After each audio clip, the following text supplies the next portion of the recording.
Les situations que vous êtes en train de traverser ne vous arrivent pas par hasard. Vous êtes un panneau publicitaire. Pour expliquer à quelqu'un qu'une situation pénible n'est pas définitive. Dieu est en train d'utiliser votre vie comme un appât. Dieu est en train d'utiliser vos douleurs qu'il va ensuite convertir en quelque chose de positif.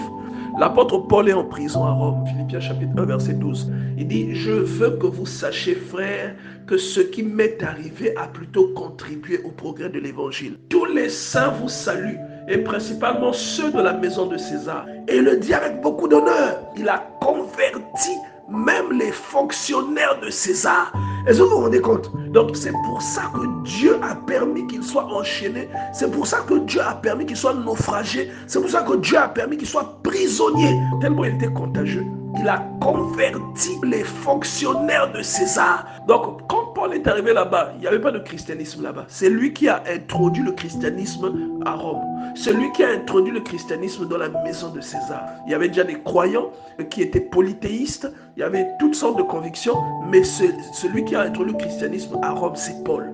Il dit, je veux que vous sachiez, frères, que ce qui m'est arrivé a plutôt contribué au progrès de l'évangile. Il ne pleurnichait pas à cause du fait qu'il était en prison. Paul avait la révélation. Il dit, moi, Paul, vieillard, prisonnier dans le Seigneur, dans les liens à cause de l'évangile.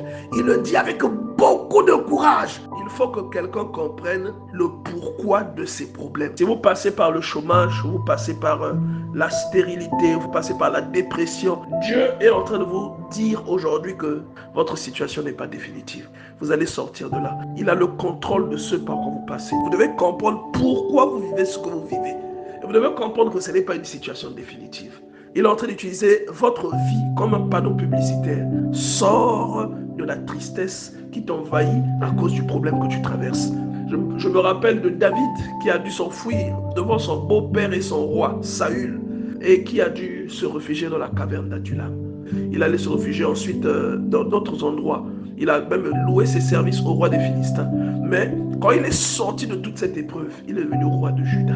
Donc ce n'est pas pour rien que Dieu te fait passer par ce par quoi tu passes. Et j'aime souvent prendre l'exemple de la maternité. Regardez-vous aujourd'hui, vous êtes une personne merveilleuse, intelligente, belle. Mais pour vous emmener au monde, est-ce que vous savez les douleurs que votre maman a ressenties? Les contractions jusqu'à enfanter. Ça fait très mal, très très mal. Les femmes savent de quoi je parle. Maintenant, imaginez votre propre destin. Vous êtes en train d'enfanter en ce moment. À votre avis, ça sera une partie de plaisir. C'est forcément quelque chose qui va être douloureux. Mais c'est une chose dont vous allez vous réjouir plus tard. J'aimerais encourager quelqu'un ce matin. Ton problème est temporaire. Ce que Dieu t'avait montré arrivera. Tu es comme quelqu'un qui est dans un bus. Tu es en train de traverser des arrêts. Et l'arrêt que Dieu t'avait indiqué, tu avais vu ça en songe. Et jusque-là, les arrêts que tu vois là ne correspondent pas à ce que tu avais vu. Mais plutôt, au fur et à mesure que tu vas avancer, tu finiras par atteindre la référence que Dieu t'avait montrée en songe. Fais confiance à ce Dieu-là. C'est un architecte, c'est lui le scénariste. Il sait où il te conduit. Ton problème n'est pas définitif.